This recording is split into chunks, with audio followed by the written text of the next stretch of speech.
तल्ख, बड़ा जहरीला सवाल है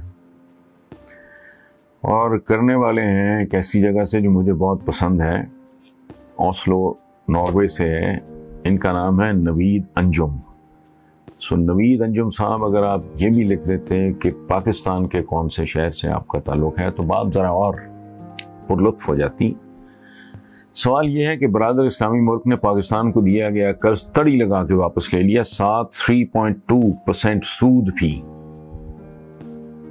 इशारा जिस मुल्क की तरफ है ज़ाहिर है सब समझ गए।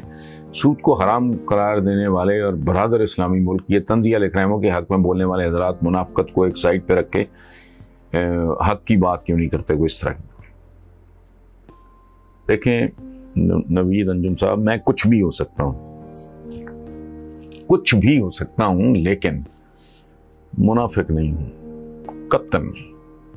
मुनाफिकत और झूठ उसकी वजह है मैं इसको कोई सवाब या नेकी और बदी या जन्नत और दोज़ख के तनाजुर में नहीं देखता। कोई माँ का लाल ऐसा नहीं पैदा हुआ आज तक।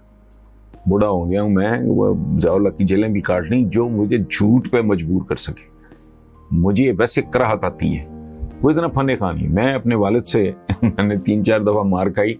एक दफ़ा मेरी वालदा ने सख्ती से उनको टोका कि आप क्या करते हो, एक तरफ कहते हो सच बोला करो, दूसरी वो सच बोलता है तो आप प्रवोक हो जाते हो। तो मेरे फादर इंतहाई पढ़े लिखे आदमी थे तो चुप कर गए, स्टन हो गए कि भाई बेगम की ये जरूरत। तो कुछ देर चुप रहने के बाद ना ही स्माइल्ड और कहा कि हाँ बात तो तुम ठीक कर रही हो, लेकिन ये सच इतनी बदतमीजी से बोलता है कि मुझे सच में नहीं इसकी बदतमीजी पर गुस्सा चलता है। तो बच्चा थोड़ा सा तो रिलक्टेंट होता है, वो आएं बाएं शाएं करता है, ये मुंह फाड़ के कहता है तो हाँ हुआ। अच्छा, सो ये बैकग्राउंड है। इसको प्लीज थोड़ा सा और तरीके से समझने की कोशिश करते हैं। मैंने भी कोशिश करके समझा है। हुक्म ये है, फिरासत से मोमन की फरासत से डरो। फारस कहते हैं घोड़े को। हजरत खालिद बिन वलीद का एक फेवरेट होता था मैदान जंग में, गाया करते थे या बोला करते थे, तहत लफ्ज में कहते होंगे, अना खालिद बिन वलीद अना फारिस अल फरीद, मुनफरिद घुड़सवार हूं, अना सैफ अल्लाह, मैं अल्लाह की तलवार हूं, मैं वलीद का बेटा खालिद हूं और मैं मुनफरिद शाह सवार। खैर, फरासत से, फरासत क्या है? हुक्म ये है हमें, मैं हुक्म की बात कर रहा हूं। मोमिन अपने अहद के साथ हम आहंग होता है, जिस दौर में जिंदा हो उसके तकाजों को समझता है और फिर उनको एड्रेस करता है। और यकीन रखें कि ये 1450 साल पहले से मुकम्मल तौर पे मुख्तलिफ दुनिया है। खुराकों से लेके रहन सहन तक, सवारियों तक, लिबास तक,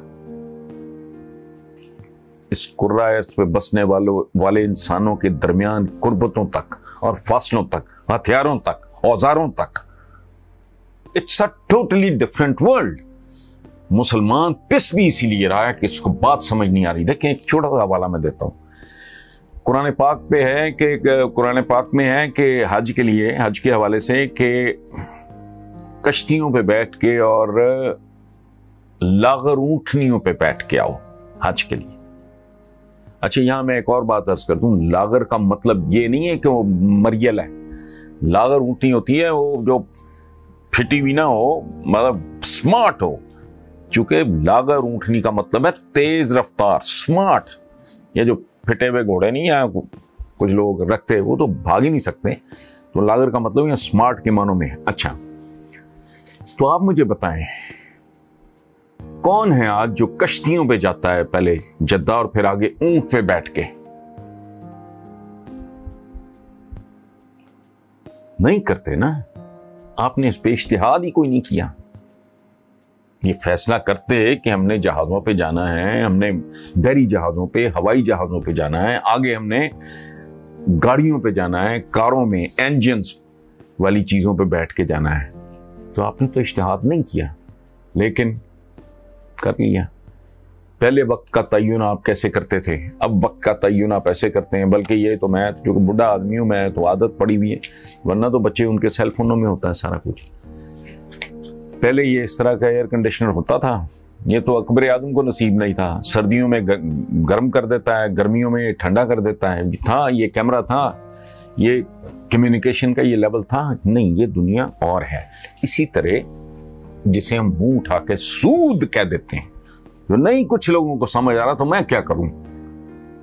मुझे एक बात बताएं, आपका ओरिजिन अगर पाकिस्तान है तो आपके घर में भी ये होता है, आप भी सूदी कारोबार कर रहे हैं, मैं भी कर रहा हूं। पूछे कैसे? यूटिलिटी के जो बिल्स आते हैं, बिजली का बिल आया, गैस का बिल आया, पानी का बिल आया, या और ये बेशुमार इस तरह के जो यूटिलिटी बिल्स जितने भी हैं, उनमें लिखा होता है ड्यू डेट इतना और उसके बाद इतना। अब आप चाहो तो उसको सूद कह लो कि महकमा सूद ले रहा है, वो उसको सरचार्ज कहते हैं। Hello for difference. अच्छा, और ड्यू डेट के बाद देने में ये नहीं है कि आपके पास पैसे नहीं है, सुस्ती हो गई, भूल गए।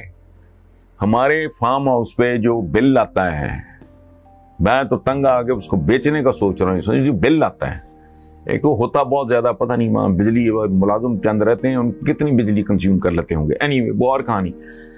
वो कभी बरवक्त आया ही नहीं। वो अदायगी से 1-2 दिन पहले, चूंकि वो शहर से जरा थोड़ा हटके है, बेलीपुर, वो चूंकि 1 दिन 2 दिन पहले बिल ड्रॉप करते हैं। एक आध दिन मुलाजिम प्लान करता रहता है, मैं जाऊंगा बिल दे आऊंगा, because he is not pushed कि ड्यू डेट गुजर गई होगी, तो मैं आपका मतलब सूद दे रहा हूं। ऐसा नहीं है। पाकिस्तान का कौन सा घराना है, मुतमव्वल भी हो, बहुत ज्यादा मुतमव्वल भी हो, तो आगे पीछे हो जाता है। गए हुए हैं, बिल पीछे से आए, मुलाजिम देना भूल गए। ये इसलिए रिबा जिसे कहते हैं, मैं नहीं समझता। बैंक्स होते थे, ट्रांजैक्शंस इस तरह होती थी, बैंक्स के ऐसे अखराजात होते थे। पहली बात है, बैंक होता था, करेंसी होती थी, कैसी होती थी, बार्टर चलता था। आपने एक चीज दी, दूसरी चीज ले ली। अच्छा, अब अरबों रुपए की तो बैंक की पर्सनल इन्वेस्टमेंट होती है, प्रॉपर्टी की शक्ल में। किराए दे रहे होते हैं, बड़ी बड़ी तनख्वाहें दे रहे होते हैं, वहां एयर कंडीशनर चल रहे होते हैं, स्टाफ के पास एक्सपेंसिव गाड़ियां होती हैं, करोड़ों में तनख्वाहें लेता है बैंक का प्रेसिडेंट आज। उन्होंने आगे पैसा इन्वेस्ट करना होता है, उनको भी घाटे पड़ जाते हैं। वो फरिश्ते तो नहीं होते हैं, जादूगर तो नहीं होते, उनके भी अंदाजे गलत साबित हो जाते हैं। सो मेरा जाती ख्याल ये है कि बेशुमार हमारी टर्मिनोलॉजी ऐसी है। खुमर उनमें से एक है। खुमर का अल्कोहल के साथ कोई ताल्लुक नहीं है, ये जहालत है। लेकिन क्या करें अब। अच्छा, और एक बात और मैं आपसे पूछता हूं कि ये अल्कोहल ये मैं फरमाने इलाही भाई, फायदे इसके कम हैं, नुकसानात ज्यादा हैं। हेरोइन का फायदा बताएं मुझे। बच्चे लाहौर शहर के जो हाई प्रोफाइल स्कूल्स हैं, वो आइस पे बहुत सारे बच्चे लग गए हैं। मैंने आज तक आइस देखी भी नहीं। ठीक है, हम तो उस जमाने में जवान हुए जब चर्च शर्च तक रौला था, बाद में तो फिर हेरोइन शर्मन तो ज़ियाउल-हक, अल्लाह उसे गरीक रहमत करे, वो दे गया, क्लाशनकोफ कल्चर दे गया। एनीवे, तो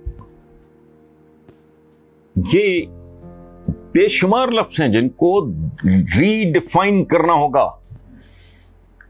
यानी अच्छा, अब यहां खबरें छपती हैं कि जी बारात में इतने लोग अंधे हो गए जी। क्या होममेड कोई शराब, कोई देसी शराब पी अंधे हो गए? ओ यार, अच्छा, टूरिज्म एक इंडस्ट्री है, तब तो नहीं थी। अब टूरिस्ट के लिए आपको इत्माम अगर करना पड़ता है, करो। अच्छा, रिबा मेरे नजदीक ये है जो हिंदुआना जो वो है, वो था, वो भी पुराना, आजकल भी होता होगा। हमारे हैं सूदखोर, वाकई सूदखोर हमारे भी बहुत कम है। वहां जो बनिए का एक होता था ब्याज लेने का कॉन्सेप्ट, वो किताबें लंबी लंबी रखी हुई, खत्म होने में नहीं। वो क्या था, रिबा क्या है, ये ब्याज क्या है? वो है कि एक आदमी ने दूसरे से 1 लाख रुपया लिया, वो उसको 3 लाख वापस कर चुका है। लाख वहीं का वहीं खड़ा है, जमीन उसकी अलग गिरवी पड़ी है। जो नस्लें खा जाए, हमारे यहाँ इस वक्त नस्लें हमारी खाई जा रही हैं, हमारी जहालत, बेवकूफ़ी, बेखबरी, लाइल्मी की वजह से। अच्छा, यूटिलिटी बिल्स वाली बात होगी तो पता करके जितने रिश्तेदार वाकफ़ हैं दोस्त हैं उनसे पूछेंगे यार कितनी बार डिफ़ॉल्ट कर गए, गलती से याद नहीं रहा, मुलाजिम जेब में डाल के भूल गया, वगैरह वगैरह। अच्छा, अब आखिरी बात है, जुर्म ज़ईफ़ी की सज़ा मर्ग मफाजात। हुजूर का फरमान है कि ऊपर वाला हाथ नीचे वाले हाथ से बेहतर होता है, बदतर होता है। तो जिसने दिया उसको उसका हक है, वो ले ले। और ये जो बैंक्स वगैरह, देख मैं सच्ची बात आपको बताऊं, वो मैं समझता हूं वो अगर इसको सर्विस चार्जेस कहते हैं तो वो बिल्कुल ठीक कहते हैं। आप हैं नॉर्वे में, जाके पता करने वहां सूद है। यहां बैठे हुए हमारे माशाल्लाह, मैं क्या करूं, वो तो उसको भी सूद कह देंगे। पता करें जरा आपके नॉर्वे में क्या हाल है। मुझे प्लीज अगली बार जरूर बताएं कि बैंक से अगर आप लोन लेते हो तो कितने % देते हो, और फिर अगर आप लोन ले रहे हो, उनसे कारोबार कर रहे हो, बैंक उसमें अगर कोई 1% लेता है, क्योंकि उसको किसी और कारोबार में घाटा भी पड़ना है, और ये सारे जो ओवरहेड्स हैं साल में जो अरबों रुपए पे, तो उससे कहां से लेने हैं भाई। सो ये वो जमाने नहीं है, बिल्कुल मनोअन पकड़ के उसको इस तरह फिट करने से हमें थोड़ा कंफ्यूजन होगा। बाकी अगर मैं एक्सप्लेन कर सका तो मैं कम्युनिकेट कर सका, और ये कम्युनिकेट हो गया है तो आपकी मेहरबानी, नहीं तो ये मेरी कमजोरी होगी कि मैं एक्सप्लेन नहीं कर सका ठीक तरीके से। Thank you very much.